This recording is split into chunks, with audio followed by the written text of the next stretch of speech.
Hey everybody, so this is our next project. This is a project called Textured Tractors, and it's a project that I found online a while ago, and I've been doing it with kids at school for a few years, and I love it. I love the way it turns out, and kids do a really good job on it. Um, so this one is kind of big. This is like my big example. Today I'm going to show you how to do this on a smaller piece of paper, just like a 9 by 12 piece of paper or 8 by 11, just a regular size printer paper that you're probably working from on at home, unless you have a bigger sheet of paper, because it does look kind of cool with that. It becomes like a really nice fall project that if you do a good job on, it's something really fun to frame and put up on your wall. So anyway, I have this. I'm going to show you online on Schoology a student example too, but I'm going to put this to the side because today I'm going to teach you how to draw some things on your textured tractor picture. We're going to start with the tractor. Then I'm going to show you how to do this part that's in the back. This is a landscape. This whole picture is a landscape. That means it's a picture of something outside. So the top of the landscape, this is the horizon line. I'm going to show you how to do that. I'll show you the barn and then all the details so we can get started. And your picture may not look exactly like mine. You could add different stuff. You can change it. That's totally fine. I'm just doing this to help you. On some of my other examples, I had one where the road was a little bit different and the barn was different. So I'll talk about that in a minute. So when you're drawing this, a really good way that I have kids start, especially kids in younger grades, it is so helpful to have them use a shape to just get started. And if you decide that you want to use the shape for the parts of the barn later, please be my guest because that's super helpful. So I'm going to take this shape, and what I normally tell kids when they get started, I tell them to think about where the middle of the paper is and then go down a little bit to the left. And we are going to trace our rectangle first. This is the shape of a rectangle, right? We know that. You guys are big, so you know that. I'm starting off in marker. Please start in pencil. I'm just going to go over my drawing in marker just so you can see it. You can't really see the pencil as well, and I really want you to see this good. So I always outline stuff with a thin black felt tip pen like this. This is an awesome one. It's Liquimark. It's not too expensive. I get it online with the school county warehouse, but a lot of the time, any thin black marker or black Sharpie that you have to outline your stuff, it just makes it look so good and it makes it easier to color inside of. So I'm going to think about where I want my tractor to be. I don't really care where you guys put your tractors. Most of us put it down here on this side though with this project. I'm going to trace my rectangle.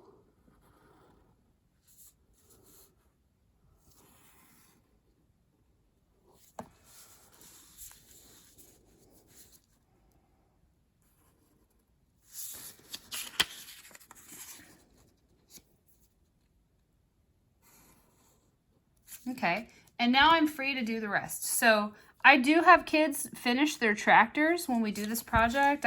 You can use the side of your rectangle and use it like you would a ruler. This is a little smaller though, so it makes it a little bit easier because rulers are kind of big in the hands of a kindergarten or first grader, and they're trying to do a good job with it. So if you want to use this thing, go for it because it is helpful to get you some nice, neat, straight lines on your picture.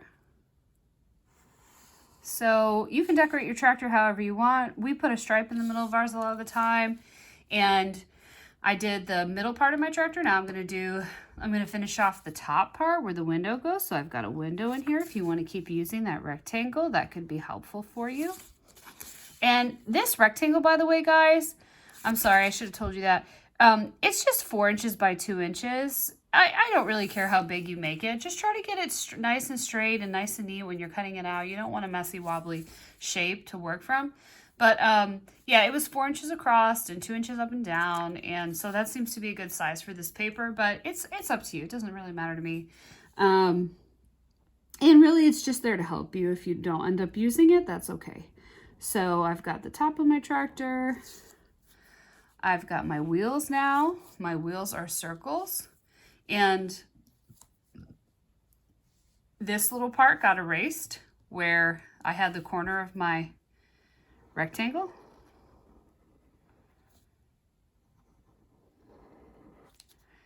However you want to make your wheels, you can make them way fancier than mine. I did have the one in the front a little bit smaller.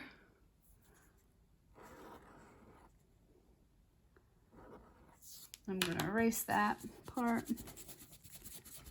Inside of there, you can erase your pencil lines to make this a little bit better looking, and I don't have to do that yet, but now I've got my pencil lines erased. So awesome. The hardest part of this was just doing the tractor, and really that is done now, so that's great. The hardest part is getting started.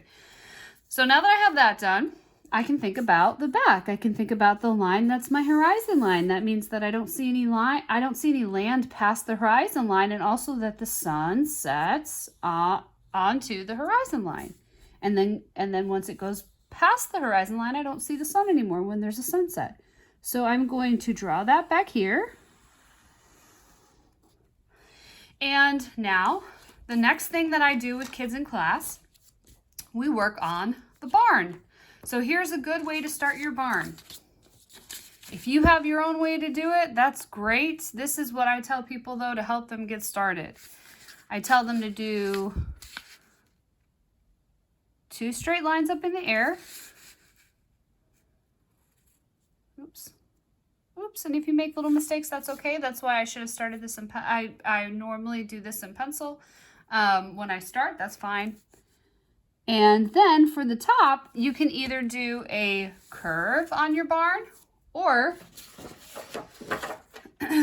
you can do a triangle top. So that's up to you. But for the top, on this one, I'm going to make a curve. So I have a curve to my barn. Now I'm going to put a rectangle shape on the side of the barn so that I can make the side of the barn. So to do my rectangle shape on the side, I'm going to do a line over here at the top of this straight line. I'm going to do a line that goes across. And I'm also going to do another line up and down on the end. So I have a rectangle here. I had a rectangle here just like I had here. And if you decide, well, wait a minute, Miss Delstein, can I just use another rectangle or use this one or cut it, make it smaller?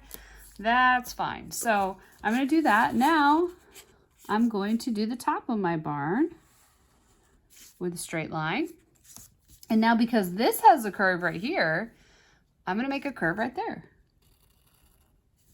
There we go. To do a little silo, the silos where the animals have their food stored, I'm going to put that next to my barn. This has a tiny curve at the top and then another tiny curve at the top. And now for my silo, I can put some details in it. This is called an arch. This window is called an arch. It has a curve and a flat bottom. It's almost like an oval or like a semicircle. It's a little taller though than a semicircle. Okay, and now I can think about my window. There's another rectangle, very easy. When we break everything down into shapes, then everything becomes way easier to draw for us. We're just using lines and shapes and art, and that helps a lot. Okay, so now I've got the side over here that I did. I'm gonna do this little window here.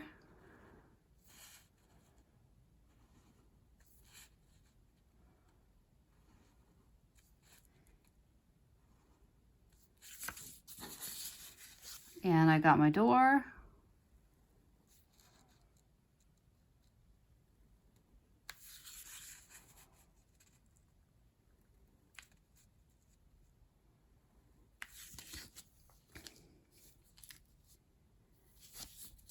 And for the barn door, there's an X on the front of it. It has 2 lines that are intersecting each other to make that X. And on here, I want to do the sides. There's some hay in there. Okay, awesome. So now to do the rest of this, then I start kids thinking about the background. So for the background, there's some things back there too. So here is an easy way to draw a tree, okay? Here's a very easy way to draw a tree. I go down to that line that I made for the ground. I'm gonna make a little curve this way and a little curve this way. And I'm gonna make a big wavy line. Got a big wavy line. And then I'm going to make a bumpy line for the treetop. And however your tree looks is totally fine by me. If you want to change it and put something else back there, whatever you want to do. If you want to put some flowers back here, or maybe some animals. I need to do another video on how to do animals like sheep and easy cows and easy horses, things like that. You can add whatever you want. That's the fun of this, the nice thing about making a landscape. Okay, so for clouds, I'm going to make a bumpy top, and I'm going to make the bottom more straight. A little wavy or straight across. Let's do that again. Bumpy lines up here, and then the bottom is straight. Here we go. Here's some more clouds. Bumpy line. There's some big bumps. There's some little bumps. And I can do a straight part on the bottom. Okay, the clouds are kind of nice because they break up the sky. They make it a little bit more interesting. When we color that blue, then the clouds really pop and it makes it pretty. So I have that. And the funny thing is the bushes are exactly the same way as the clouds. And once you color them green, they will look like bushes. So that makes it easy because you just did clouds. So let's see if we can do some bushes. So I'm going to go to the side of my barn and I'm going to make a bumpy line there. I'm going to go next to it, make another bumpy line. And you don't have to put in bushes. If you want to put in something else, you can. You should put in something, though. Bushes seem like the easiest thing, and they give the picture some color, and they're easy to draw. But think about something. Now, I did do a fence back there, and on the website, they have a fence. This one, I didn't do a fence. It's kind of how you would like the picture to look. We have a farm, so I'm going to put a fence in there. And to do my fence, I'm just going to go up a little bit, and that same line that I made for the ground, I'm going to do that same thing for the fence. So I'm going to go around, and then I'm going to do my fence posts with little lines that go up and down.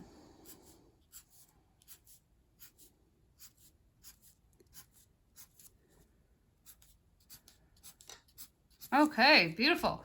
So I got my fence, I've got my bushes and my clouds and all that stuff. This is the background. It's the part that's furthest away from the picture. This is the foreground. It's the part that's closest to you. The middle ground is in the middle. Okay, so now the very last part of this, hooray, we're almost there, is the road that the tractor's traveling on. And he's got his vegetables, and you can see all these little rows of vegetables that are coming up. I did vegetables on this one.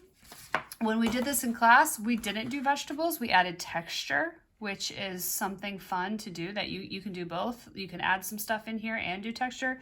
If you don't have the stuff to do texture and you just want to leave it a little bit more simple, there's that example. It's kind of however you want to do it. You can have fun with your own landscape, with your textured tractor landscape. So here is how to easily get those rows of vegetables in our farm. I'm going to go to the side of the paper, and I made a little curve. If you want to make the line straight across, you can make the line straight across. It's totally up to you. If you want to make them kind of bumpy, that doesn't matter. So I'm going to start at the side, and I'm going to bring my line over. And I'm going to add another line. Now, when we did this in class, honestly, I think I just told the kids to do the top and then to do the bottom. And we had a big road in there. Online, I think the whole thing is brown, but I think it's a lot prettier if you make green grass up here and green grass down here. I think that is way prettier than to just do the whole thing with dirt so that we can have some color. I could have done a little flower garden back here, or I could put some pets back there, animals. So I could do an animal in here. So I definitely will do another video to show you some easy animals soon. Okay, so to get my rows in there, I'm going to just start from the side also. And I'm going to make sure I draw around the tractor. And I'm adding another one in here. Okay. So just some easy vegetables to do, just like we did with those bushes and the clouds. You can do lettuce the same way.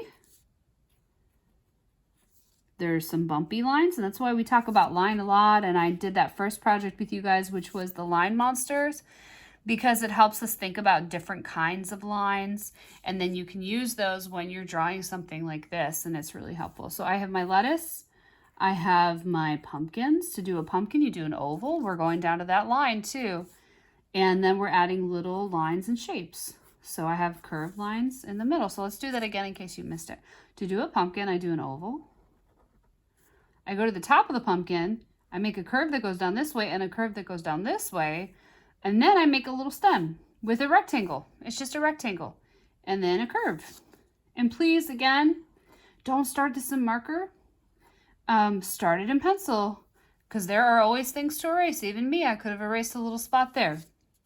All right, so I got my pumpkins.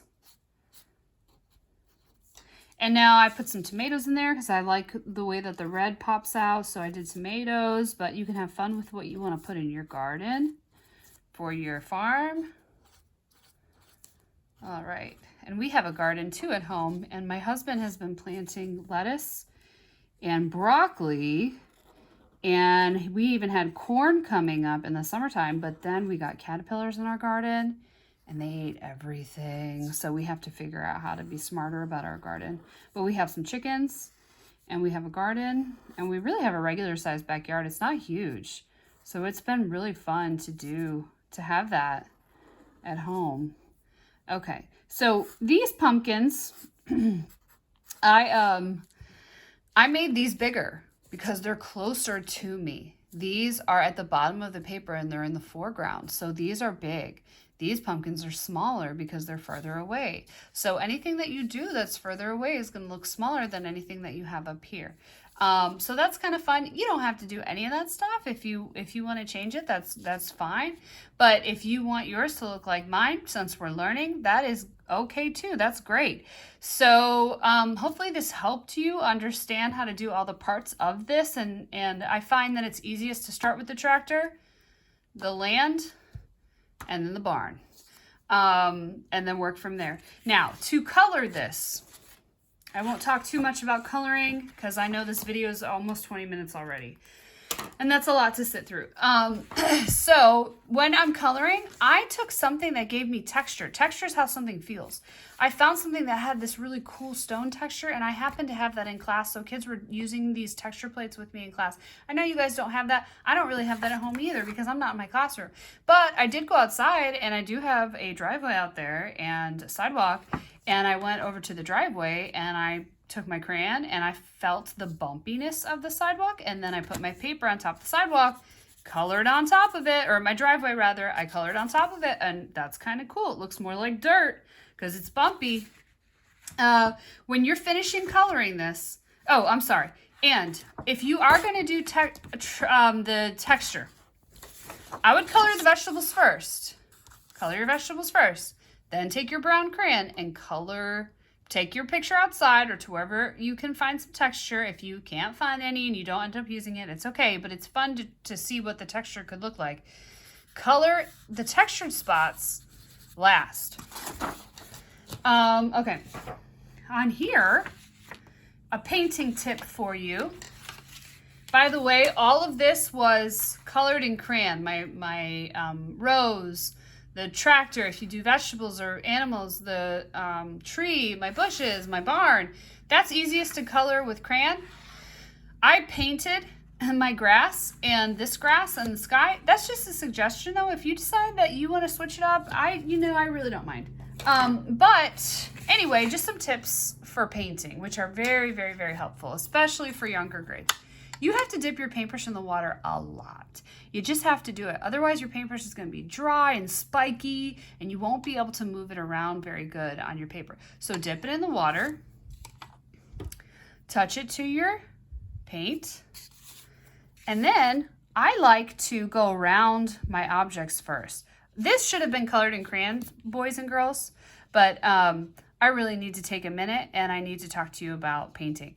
I like to go around that stuff, and then it helps me stay nice and neat. And little mistakes happen too. If you get a little bit over the line, that's okay. It's okay. But the easiest way, because some kids really want it to look nice and neat, is to do that. Then when you have a puddle of paint, a lot of the time I paint side to side or I paint up and down and try to keep it all the same so that it doesn't look messy. I probably need a bigger paintbrush, and now that I have a little bit more water on my paper, if it's not spreading around good, then you need to dip it in the water again.